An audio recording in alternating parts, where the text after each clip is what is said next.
diseminasi aksi nyata, budaya positif. Saya, Anak Agung Ayu Putri Rosmayuni, JGP Angkatan 7 Kabupaten Karangasem. Selamat pagi, Om Swastiastu, salam sejahtera untuk kita semua. Salam. Terima kasih atas kesempatan yang telah diberikan kepada kami. Kami adalah JGP Angkatan 7, CP Negeri 1 Amlapura. Di sini kami akan menyampaikan atau mendiseminasikan aksi nyata kami tentang budaya positif. Nah, untuk pertama, saya akan mempersilahkan kepada Bu Nur untuk menyampaikan diseminasinya. Untuk waktu saya persilahkan. Terima kasih atas kesempatan yang diberikan.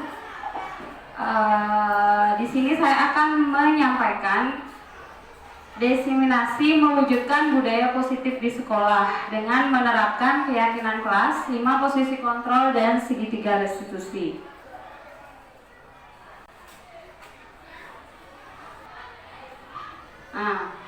Perubahan perilaku siswa di masa pandemi yang menjadi tantangan bagi guru untuk menegakkan disiplin bagi murid. Tidak hanya disiplin di sekolah, tapi juga di rumah dan di masyarakat. Menurunnya budaya senyum, salam, sapa, sopan dan santun pada pribadi murid banyak sekali ditemui di lingkungan sekolah. Masih kurang ya, menurun. Ini adalah salah satu dampak dari pembelajaran jarak jauh yang selama ini diterapkan di seluruh Indonesia.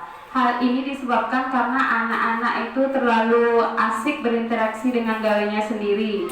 Pola interaksi anak-anak lebih banyak pada dunianya sendiri, sehingga banyak yang melupakan lingkungan sosialnya. Perkembangan kemajuan teknologi informasi yang begitu pesat berpengaruh terhadap karakter murid. Untuk itu, kita sebagai pendidik perlu menerapkan kembali budaya positif di lingkungan sekolah agar nantinya mereka mampu menyaring dampak negatif dan dampak positif dari pengaruh teknologi yang digunakan oleh siswa dalam berinteraksi. Definisi budaya positif di sekolah ialah nilai-nilai, keyakinan-keyakinan, dan kebiasaan-kebiasaan di sekolah yang berpihak pada murid, agar murid dapat berkembang menjadi pribadi yang kritis, penuh hormat, dan bertanggung jawab. Dalam mewujudkan budaya positif, guru memegang peranan sangat penting. Guru perlu memahami posisi apa yang tepat untuk dapat mewujudkan budaya positif baik lingkup kelas maupun sekolah. Selain itu, pemahaman akan disiplin budaya positif juga diperlukan karena sebagai pamong, guru diharapkan dapat menuntun murid untuk menjadi pribadi yang bertanggung jawab. Jadi guru itu tidak hanya memberikan ilmu pengetahuan, tetapi guru juga perlu mendidik bagaimana membentuk karakter siswa agar menjadi pribadi yang lebih baik. Kebutuhan manusia. Setiap manusia, bahkan makhluk hidup di dunia, pada dasarnya melakukan sesuatu untuk memenuhi kebutuhannya. Kita makan karena dengan makan kita bisa bertahan hidup. Kita menonton film bersama keluarga karena butuh kesenangan. Kita belajar karena butuh menjadi terampil. Dan semua kebutuhan sebetulnya bermuara untuk melangsungkan hidup. Nah, pernahkah Bapak Ibu melihat siswa yang memalak temannya? Pernah melihat tidak? Pernah. Atau kalau tidak melihat, menerima laporan? Iya. Guru BK biasanya ya menerima laporan ada siswa yang memalak siswa lain. Ada yang memalak karena memang tidak punya bekal, kan begitu ya? Ya, pasti ada hal tertentu yang membuat siswa tersebut melakukan pemalakan. Mungkin karena tak punya bekal, tidak punya ongkos pulang, butuh bertahan hidup itu ya. Terus ada yang memalak karena ikut-ikutan kelompoknya, itu butuh diterima atau kekuasaan di dalam gengnya misalnya, dan lain sebagainya. Ketika kebutuhan dasar itu tidak terpenuhi dengan baik, maka besar kemungkinan akan terjadi perilaku yang tidak sesuai dengan norma atau aturan yang berlaku. Lalu, apa saja 5 kebutuhan dasar manusia? Lanjut. 5 kebutuhan dasar manusia itu yang pertama adalah kasih sayang dan rasa diterima. Yang kedua, kesenangan, bertahan hidup, penguasaan, dan kebebasan. Definisinya, untuk kebutuhan bertahan hidup itu seperti biasa ya, kita butuh makan, minum, sehat, dan merasa aman merupakan beberapa contoh dari kebutuhan bertahan hidup. Kebutuhan ini bisa dipenuhi dengan makanan, olahraga, dan memberi perlindungan. Kemudian yang ketiga, kasih sayang dan rasa diterima. Ketika seseorang ingin didengar, diakui, dianggap berprestasi, memimpin, menjadi kompeten, maka sesungguhnya orang tersebut memiliki kebutuhan akan kekuasaan dan penguasaan. Seperti halnya contoh siswa yang mungkin mencari-cari perhatian kita dengan membuat hal kecil ya, itu salah satu contoh dari mereka butuh kasih sayang dan rasa diterima. Yang ketiga, kebebasan. Kebutuhan ini merupakan kebutuhan untuk memilih dan membuat pilihan, untuk mandiri, mengeksplorasi hal-hal baru dan sebagainya. Yang keempat, kekuasaan dan penguasaan. Ketika seseorang ingin didengar, diakui, dianggap berprestasi, memimpin, menjadi kompeten, maka sesungguhnya orang tersebut memiliki kebutuhan akan kekuasaan dan penguasaan. Kemudian yang terakhir adalah kebutuhan kesenangan. Kebutuhan akan rasa senang, gembira, humor, tertawa dapat dipenuhi dengan gurauan, tantangan, dan pembelajaran bermakna, bermain sambil belajar. Nah, untuk memenuhi kebutuhan dasar yang kelima ini, Bapak Ibu bisa memakai model pembelajaran yang menyenangkan untuk siswa, sehingga dia juga dapat memperoleh kebutuhan dasar yaitu kesenangan ya. Dalam hal mewujudkan budaya positif, salah satu hal yang baik dan bisa dilakukan yaitu membuat keyakinan kelas. Apakah Bapak dan Ibu guru di sini sudah pernah membuat keyakinan kelas? Belum? Iya. Kalau belum, diharapkan nanti semester depan ya, mengawali semester 1, semester ganjil, diharapkan Bapak Ibu membuat keyakinan kelas bersama siswa-siswa yang diajar. Keyakinan kelas ini merupakan suatu yang diyakini bersama yang berasal dari penyatuan pikiran untuk menjadi nilai-nilai kebaikan untuk diturunkan di kelas-kelas. Keyakinan kelas dibentuk berdasarkan keinginan adanya disiplin positif yang nantinya digunakan untuk membangun budaya positif di sekolah. Disiplin menurut latar belakang pembentukan keyakinan kelas ini adalah dari pemikiran Ki Hajar Dewantara ya. Bapak Ibu ingat kan dengan Ki Hajar Dewantara? Pasti ya, itu tokoh pendidikan kita. Semboyannya yang masih terngiang-ngiang di telinga kita pasti masih Bapak Ibu ingat ya. Disiplin menurut Ki Hajar Dewantara bisa dicapai ketika ada disiplin diri. Seorang dengan motivasi internal bisa mencapai kemerdekaan dalam belajar dan memiliki disiplin yang kuat ya. Salah satunya dengan cara kita menerapkan keyakinan kelas. Lanjut.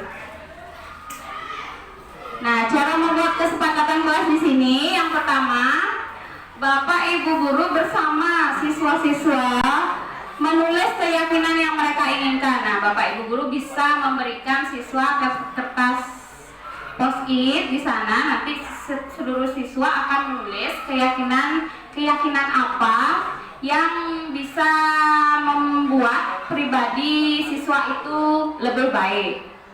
Kemudian yang kedua, guru dan siswa mengulas keyakinan yang telah tertulis. Yang ketiga, guru dan siswa memilah keyakinan kelas yang penting. Yang keempat, mengubah keyakinan kelas menjadi kalimat positif. Itu contohnya misalnya kan, kalau keyakinan kelas itu hal-hal yang baik dilakukan dan hal-hal yang tidak baik dilakukan. Pasti siswa itu kalimatnya akan seperti ini. Tidak boleh membuang sampah sembarangan, kan gitu ya. Atau tidak boleh bercanda saat pembelajaran di kelas. Itu kita rubah kalimatnya. Kalau tidak boleh membuang sampah sembarangan itu bisa kita rubah kalimatnya menjadi menjaga kebersihan kelas dan lingkungan kelas dengan penuh tanggung jawab. Kan seperti itu kalimat positifnya ya. Kemudian kalau mendengarkan guru saat mengajar, itu berarti contohnya mengikuti kegiatan pembelajaran dengan baik dan penuh tanggung jawab. Berarti kan ya tidak boleh bercanda, tidak boleh lain-lain ya. Kemudian yang kelima, mengecek dan menyepakati keyakinan kelas tersebut. Caranya bisa misalnya kan ada beberapa siswa pasti sama di sana ya. Disaring, maksudnya digabungkan, dirangkum menjadi satu, kemudian bisa ditempel di sebuah kertas. Setelah ditempel, disepakati bisa dimintain tanda tangan siswanya dan gurunya tersebut, kemudian ditempel di dinding agar mudah diingat. Jika keyakinan kelas itu misalnya dilanggar ya, apa yang harus kita lakukan?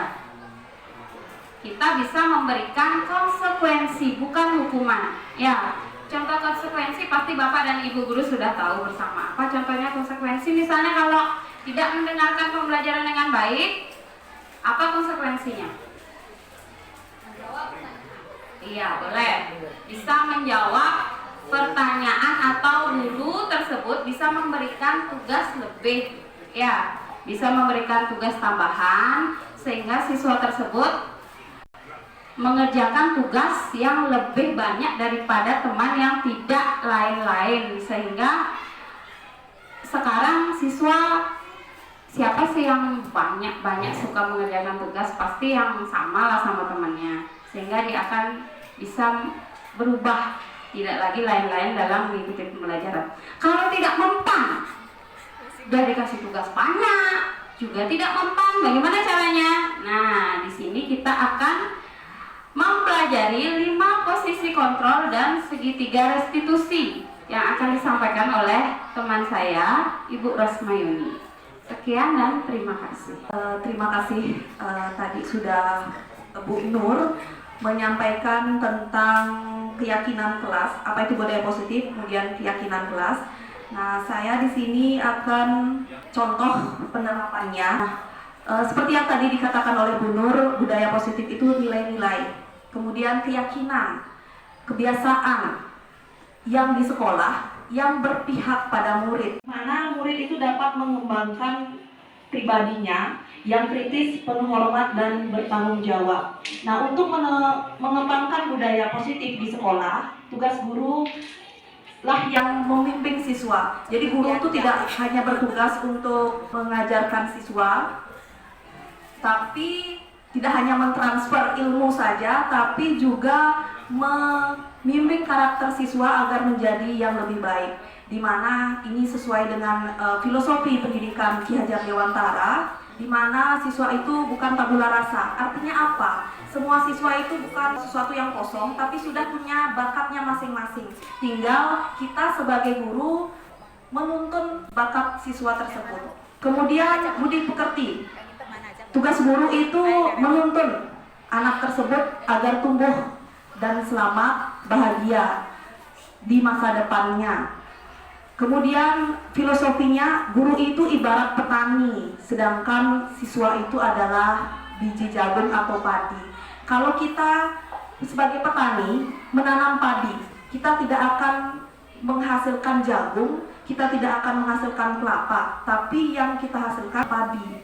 Tapi bagaimana padi ini menjadi padi yang baik, yang tahan akan hama, kemudian yang menghasilkan produk yang banyak. Nah, itu adalah tugas petani. Bagaimana petani itu meningkatkan hasilnya. Jadi itu tugas guru. Tugas guru itu adalah membimbing anak menjadi yang lebih baik. Kemudian siswa itu sudah memiliki kodrat alamnya, ya, dan juga harus mengikuti kodrat zaman. Artinya apa? Lingkungan, teknologi, budaya luar itu semakin banyak, tapi kita tetap membimbing siswa agar tidak terjerumus oleh budaya-budaya yang negatif. Kemudian pendidikan itu adalah yang berpihak pada anak. Bagaimana memenuhi poin-poin dari filosofi tersebut, yaitu salah satunya adalah memenuhi kebutuhan siswa. Tadi sudah dijelaskan ada 5 kebutuhan siswa. Ini guru berperan sebagai among, atau memberi teladan, memberi bimbingan kepada siswa untuk memenuhi kebutuhannya. Untuk membangun budaya yang positif, sekolah itu perlu menyediakan lingkungan yang positif. Ya, kenapa? Agar siswa itu merasa aman, nyaman. Kemudian murid-murid juga dapat berpikir, bertindak, dan bercipta dengan merdeka, mandiri, dan bertanggung jawab. Lazimnya disiplin itu dikaitkan dengan kontrol. Di sini kontrol guru itu paling penting. Ya, ada dalam menghadapi siswa. Ada 5 posisi kontrol. Ya, ada 5 posisi kontrol di mana program disiplin positif itu yang berpusat pada murid. Guru itu perlu meninjau kembali penerapan disiplin di sekolah. Apakah disiplin yang diterapkan sudah efektif? Kemudian apakah sudah berpusat pada siswa, apakah memerdekakan dan memandirikan murid, dan bagaimana dan mengapa itu dilakukan. Ada 5 posisi kontrol. Yang pertama adalah sebagai penghukum, guru sebagai penghukum. Yang kedua, guru sebagai pembuat rasa bersalah. Ketiga, guru sebagai teman. Yang keempat, guru sebagai pemantau. Dan yang kelima adalah guru sebagai manajer. Kira-kira Bapak Ibu ini adalah guru yang bagaimana? Penghukum itu seperti apa penghukum? Ya, seorang penghukum itu bisa menggunakan hukuman fisik. Jadi hukuman itu tidak hanya fisik, tapi bisa juga dalam verbal atau kata-kata. Guru yang menjalankan posisi penghukum itu senantiasa mengatakan bahwa sekolah memerlukan sistem atau alat yang dapat lebih menekan murid-murid lebih dalam lagi. Cirinya, ya, jadi seorang guru penghukum itu adalah nada suara tinggi, kemudian bahasa tubuh atau terlihat matanya lebih melotot, kemudian jari-jarinya menunjuk dan menghardik. Kemudian ada kata-kata yang sering muncul apabila Bapak Ibu guru ini adalah sebagai penghukum. Kata-katanya itu pertama, patuhi aturan saya atau awas. Kemudian, kamu selalu saja salah. Selalu, pasti selalu yang terakhir selesai. Terlambat lagi, pasti terlambat lagi. Selalu datang terlambat, kapan bisa datang tepat waktu. Nah, bagaimana apabila kata-kata tersebut disampaikan ke siswa? Nah, kemungkinan murid marah, ya, dalam hatinya marah, atau mendendam, atau bersifat agresif. Bisa jadi sesudah kembali duduk, murid tersebut akan mencoret-coret bukunya atau meja tulisnya. Lebih buruk lagi, pulang sekolah, murid melihat motor atau mobil Bapak Ibu akan menggores kendaraan tersebut. Mungkin saja. Ya. Nah, kemudian guru sebagai pembuat rasa bersalah. Di mana guru pada posisi ini adalah guru yang akan bersuara lembut, tapi dengan menggunakan kelembutannya itu membuat orang lain itu tidak merasa nyaman. Kemudian merasa bersalah atau rendah diri. Cirinya, nada suaranya memelas, halus, sedih, bahasa tubuhnya itu merapat pada anak dan lesu. Kemudian contoh katanya, ibu sangat kecewa dengan kamu. Berapa kali Bapak harus memberitahu kamu, gimana coba kalau orang tua kamu berbuat begini? Namun, bagaimana perasaan anak jika mendapat perkataan seperti itu? Murid akan memiliki penilaian yang buruk tentang dirinya, merasa bersalah, tidak berharga, mengecewakan orang-orang, dan menjadi orang yang gagal. Kemudian posisi guru sebagai teman. Guru ini tidak akan menyakiti murid, namun akan berupaya mengontrol murid melalui persuasi, di mana posisi teman pada guru bisa negatif, bisa juga positif. Positif ini berupa hubungan yang baik terjalin antara guru dengan siswa. Tapi bisa juga posisi teman ini menjadi negatif apabila siswa menganggap guru itu sebagai teman, jadi berlebihan, sehingga menjadi tidak hormat kepada gurunya. Kemudian contohnya, kemarin kamu sudah janji ke Bapak, kenapa terlambat lagi? Ya sudah, tidak apa-apa, duduk sana, nanti Pak Guru bantu. Ya, sambil senyum-senyum. Nah, ini murid itu akan merasa senang, akrab kepada gurunya, tapi itu positifnya. Kemudian negatifnya, dia kemungkinan merasa mungkin berlebihannya ya besar kepala, ya. Jadi tidak ada rasa bahwa dia bersalah. Nah, itu posisi sebagai teman, jadi ketergantungan muridnya kepada guru. Kemudian yang keempat adalah pemantau. Memantau itu berarti mengawasi, Jadi kita bertanggung jawab atas perilaku orang-orang yang kita awasi. Pemantau ini menggunakan sanksi atau konsekuensi. Guru dapat memisahkan hubungan pribadi dengan murid sebagai seorang yang menjalankan posisi pemantau. Kalau kita sebagai pemantau, berarti kita hanya memantau saja tanpa ada lebih campur tangan atas perubahan sikap siswa. Itu. Ini adalah yang terakhir, posisi manajer. Posisi manajer itu menganalisis kebutuhan muridnya maupun kebutuhan orang lain. Penekanan bukan pada kemampuan membuat konsekuensi, namun dapat berkolaborasi bagaimana murid dapat memperbaiki. Jadi kan kalau ada murid yang melakukan kesalahan itu tidak dilakukan berulang-ulang. Ini disebabkan karena murid itu sadar bahwa dia salah dan tidak akan melakukan kesalahannya. Ciri-cirinya, tugas seorang manajer bukan untuk mengatur perilaku murid, tapi membimbing murid untuk dapat mengatur dirinya. Kemudian seorang manajer bukannya memisahkan murid dari kelompoknya, tapi mengembalikan murid tersebut ke kelompoknya dengan lebih baik dan kuat. Dengan adanya posisi manajer ini, murid itu dapat menjadi dirinya sendiri, kemudian menjadi murid yang mandiri, kemudian bertanggung jawab atas perilakunya. Nah, dari kelima posisi kontrol ini, menurut Bapak Ibu, yang manakah posisi Bapak Ibu? Karena diharapkan seorang guru itu posisi kontrolnya adalah sebagai posisi kontrol manajer. Ya, kalau saya pun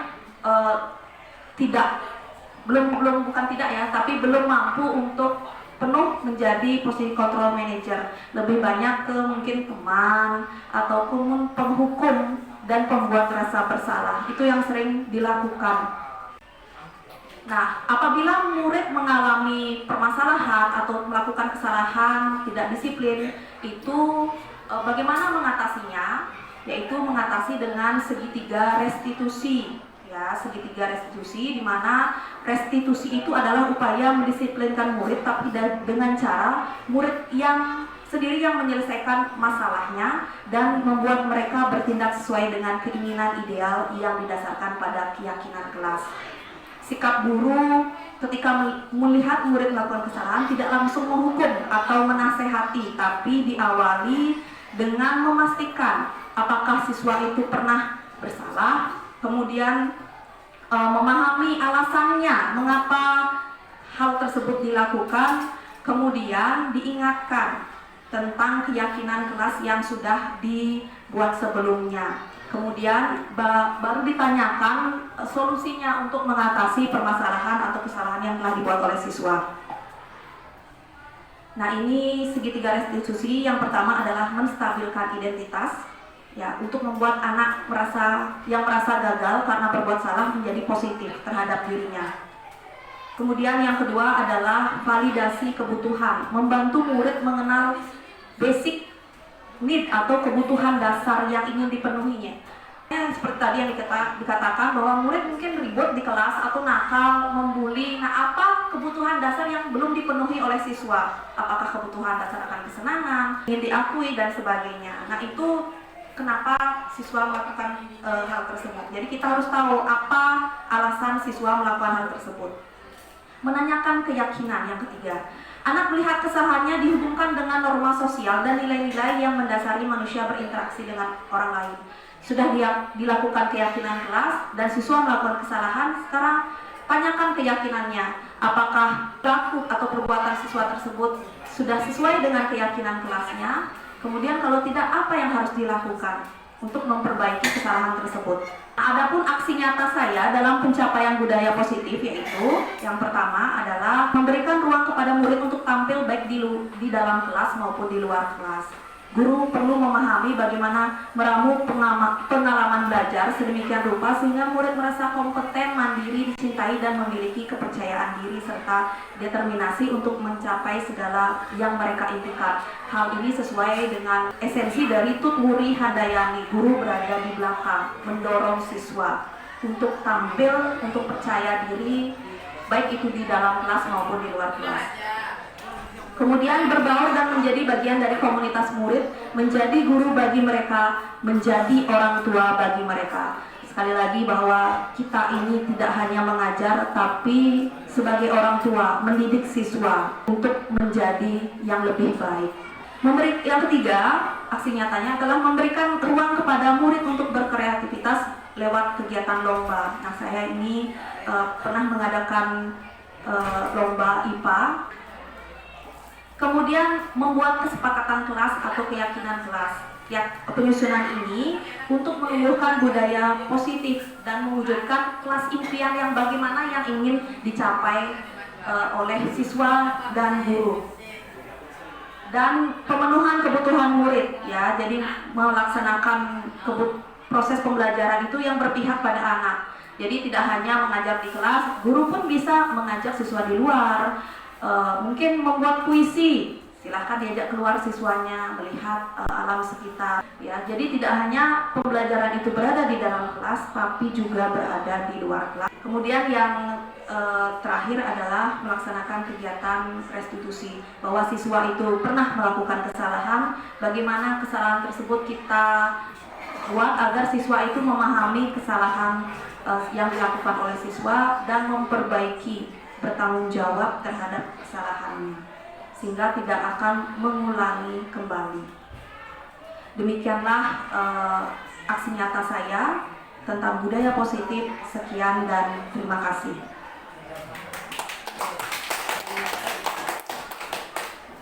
Ya, terima kasih Bapak Ibu telah mendengarkan diseminasi dari kita CGP Angkatan 7 Karangasem yang sekolahnya di SMP Negeri 1 Amblapura.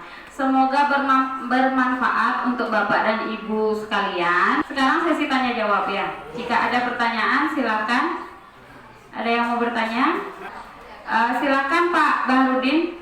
Terima kasih atas waktunya untuk masalah cara menangani siswa yang residivis, yang agak nakal, yang sering masuk, bahasa kriminal yang sering inilah seperti itu. Yang kedua, itu memang kita setuju, yaitu membuat komitmen, misalnya kan keyakinan bersama.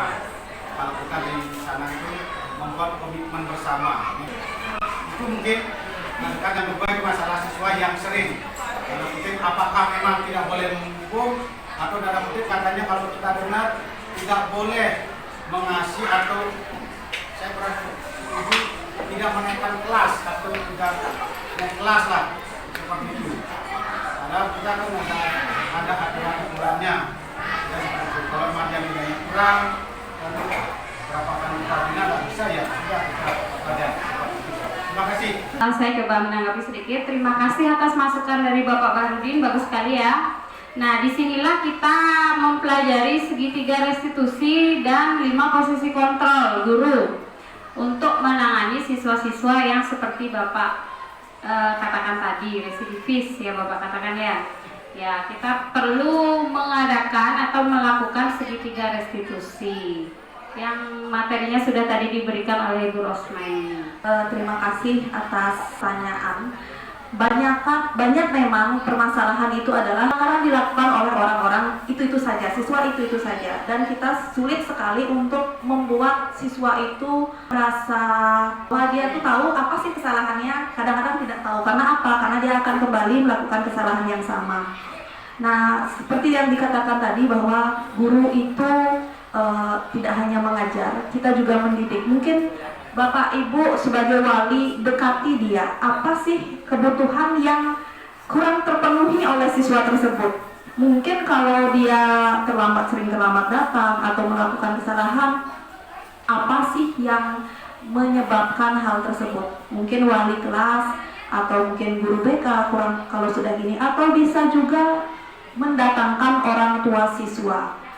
Mendatangkan orang tua siswa menanyakan, anak Bapak Ibu berada di sini karena melakukan kesalahan yang sama. Bagaimana kita sama-sama sebagai orang tua di sekolah maupun di rumah membuat anak ini berubah. Jadi kalau saya katakan bahwa hukuman itu tidak terlalu efektif, ya, karena apa? Karena hukuman itu tidak akan membuat siswa itu mengerti kesalahannya. Jadi dibuat sadar apa kesalahannya dan apa komitmen atau keyakinan yang telah dibuat sebelumnya. Seperti itu. Pertanyaan lain lagi? Ya, Pak Sugito. Ada materi 6 budaya positif, ada keyakinan kelas, ada 5 kebutuhan siswa, ada 5 fungsi kontrol.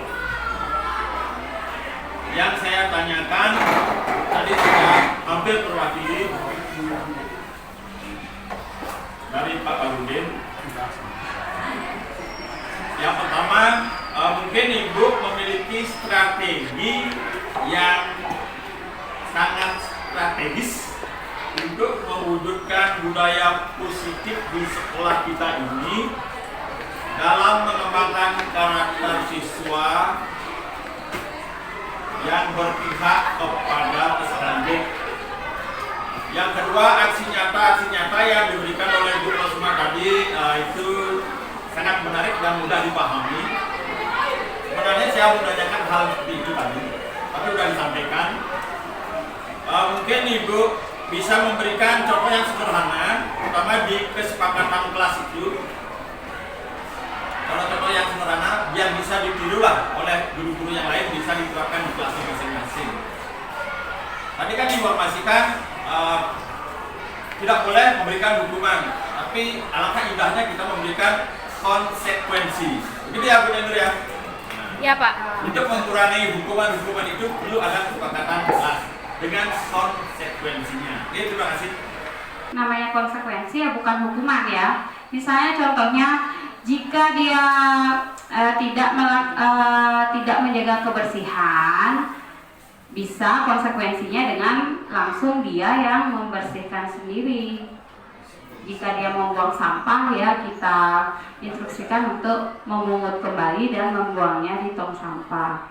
Sama halnya seperti jika tidak mengikuti pembelajaran dengan penuh tanggung jawab, kita bisa berikan tugas yang lebih banyak daripada siswa yang lain yang mengikuti pembelajaran dengan baik. Bisa seperti itu contohnya ya. Terima kasih atas waktu Bapak dan Ibu Guru sudah mau mendengarkan diseminasi sharing materi dari kita berdua. Kami akhiri dengan Parama Santi, semoga bermanfaat ya.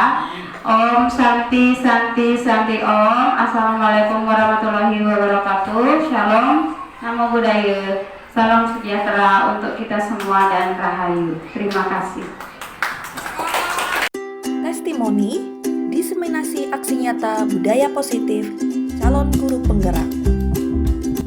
Om Swastiastu, selamat pagi. Perkenalkan, saya Niputu Damayanti SPD, guru IPA SMP Negeri 1 Amlapura. Kali ini saya akan memberikan testimoni saya terhadap kegiatan diseminasi dari CGP Angkatan 7, Anak Agung Ayu Putri Rosmayuni. Dalam kegiatan diseminasi yang sudah dilaksanakan mengenai budaya positif sekolah sangat bermanfaat bagi saya sebagai seorang guru, juga sebagai rekan kerja dari Anak Agung Ayu Putri Rosmayuni, di mana hal yang Rosmayuni lakukan begitu menginspirasi dan sangat baik, di mana hasilnya pengimbasan tersebut akan bisa saya juga lakukan terhadap kelas saya khususnya dan di sekolah pada umumnya. Demikianlah testimoni saya, semoga apa yang dilakukan oleh Rosmayuni lebih baik, lebih sukses untuk sekolah lebih baik ke depannya. Terima kasih. Om Santi Santi Santi Om. Om Swastiastu. Perkenalkan, nama saya Putu Ayu Desi Wilandari, rekan sejawat dari CGP Angkatan 7 Kabupaten Karangasem, Ibu Anak Agung Ayu Putri Rosmayuni, sekaligus sebagai wakakurikulum di SMP Negeri 1 Amlapura. Saya mendukung sepenuhnya aksi nyata yang telah dilakukan oleh Ibu Rosma selaku CGP untuk meningkatkan budaya positif di lingkungan sekolah dengan menerapkan disiplin positif, keyakinan kelas, posisi kontrol, serta segitiga restitusi sehingga mampu menciptakan iklim sekolah menjadi lebih baik. Terima kasih. Om Santi Santi Santi Om. Demikianlah diseminasi aksi nyata budaya positif. Sekian dan terima kasih.